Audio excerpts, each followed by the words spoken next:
안녕하세요 여러분.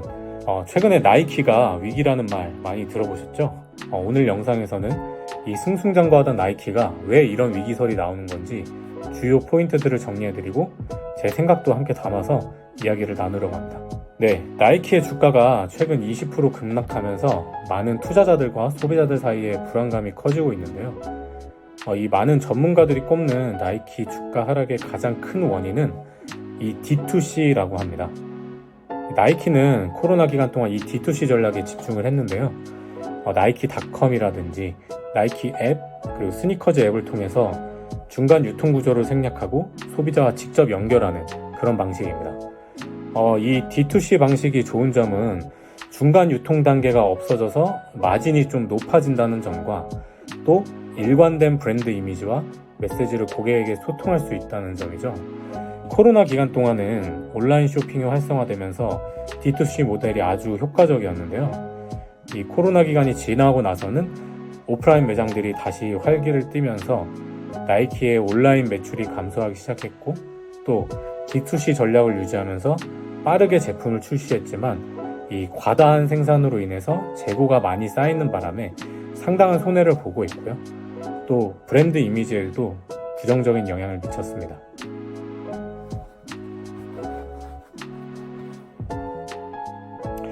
여러분, 덩크 범고래 다들 기억하시죠? 이 3년 전까지만 해도 발매했다 하면 바로바로 팔리고 또 리셀가도 30만원, 40만원을 육박했었죠. 그런데 지금은 어떤가요? 재고가 남아 돌아서 크림에서도 원가 이하로 거래 중이고 또 아울렛에서도 쉽게 보이는 그런 제품이 됐습니다. 이렇게 몇 년간 효과적으로 운영됐던 D2C 전략이 이제는 나이키의 발목을 잡는 그런 상황이 됐고, 또 최근 위기설의 중요한 포인트로 보고 있습니다.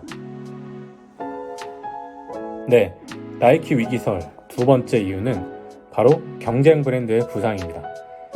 아식스, 뉴발란스 같은 이런 전통 브랜드들도 다시 인기를 얻고 있고, 온러닝이라든가 호카, 살로몬과 같은 브랜드들도 급부상하면서 나이키의 점유율을 뺏고 있는데요. 이 브랜드들은 기능성도 좋으면서 또 데일리 패션에 매치할 수 있도록 디자인을 적절하게 조화시켜서 최근 소비자들의 큰 인기를 얻고 있습니다. 그런데 나이키는 최근 몇 년간 이 범고래 클론 등을 비롯해서 급격하게 이미지가 소비되면서 젊은 세대들의 관심에서 좀 멀어지고 있는 상황인 것 같고요. 10년 전 나이키 조던 시리즈를 필두로 해서 오프화이트 콜라보 등 나이키 한정에 사람들이 엄청 열광을 했었는데요. 최근에는 스캇같이 이런 일부 제품을 제외하면 나이키 한정에 대한 열기도 많이 사라진 것 같네요. 네, 나이키 위기설 그 세 번째 이유는 바로 혁신 부족과 품질 저하입니다. 방금 말씀드린 이런 경쟁 브랜드들은 소비자의 니즈에 맞게 새로운 시도를 계속하면서 소비자들과 접촉했던 반면에 최근에 나이키는 혁신보다는 포스, 덩크, 맥스와 같이 기존의 성공적인 제품들을 반복해서 출시하는 그런 경향이 있었죠. 그런데 이 과거에는 나이키가 늘 혁신적인 그런 기술로 시장을 선도하는 이미지였는데요. 예를 들어 에어 테크놀로지부터 해서 플라이니트, 리액트 폼, 그리고 줌 X 같은 이런 제품들을 기억하실 거예요.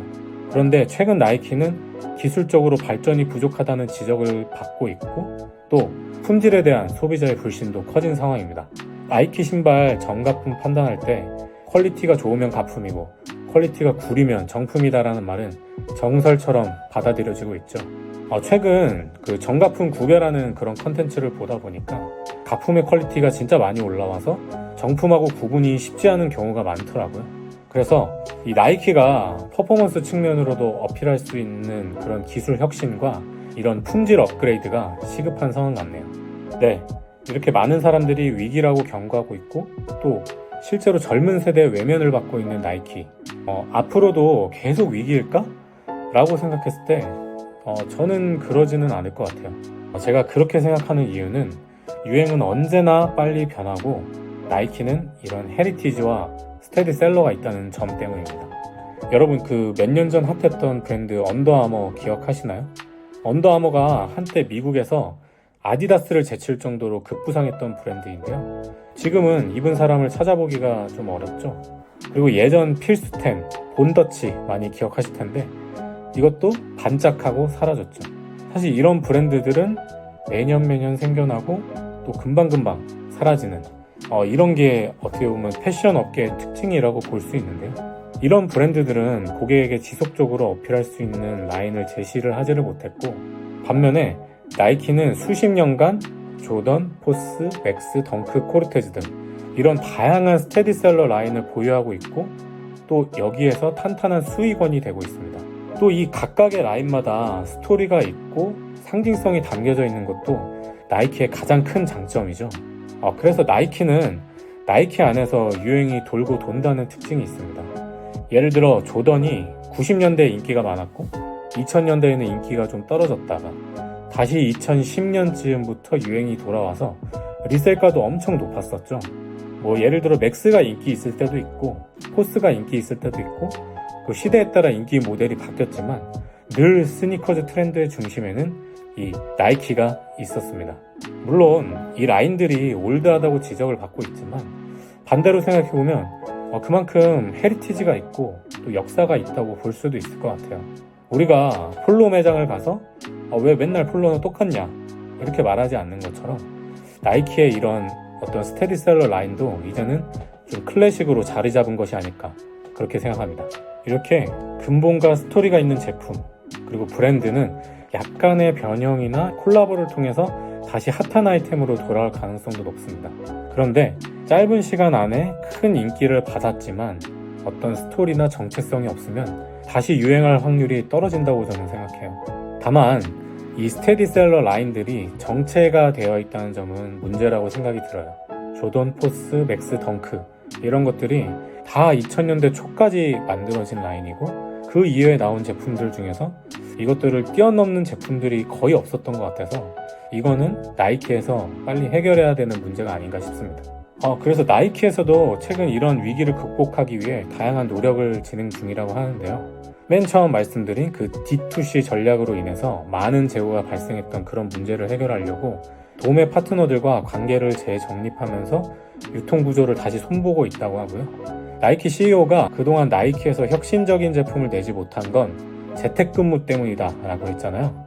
진짜 재택근무 때문에 그런 건지 모르겠지만 중요한 건 향후 몇 년 동안 나이키가 혁신적인 제품 개발에 많은 노력을 할 것으로 보이고요. 그때 어떤 제품이 나올지 기대해 보시는 것도 좋을 것 같습니다. 네, 이렇게 오늘은 나이키 위기설에 대한 포인트와 제 생각을 공유 들어봤는데요. 여러분은 어떻게 생각하시나요? 확실히 요즘 나이키의 폼이 많이 떨어져 보이긴 해서 저 개인적으로는 안타깝기도 하고 또 예쁜 제품을 싸게 살 수 있는 시기이기도 해서 오히려 좋기도 한데요. 최근 좀 주춤거리고 있지만 다시 많은 사람들의 하입을 받는 나이키가 되기를 기대하면서 오늘 영상 마치겠습니다. 영상이 도움이 되셨다면 구독과 좋아요 부탁드리고요. 저는 또 좋은 영상으로 찾아오겠습니다. 감사합니다.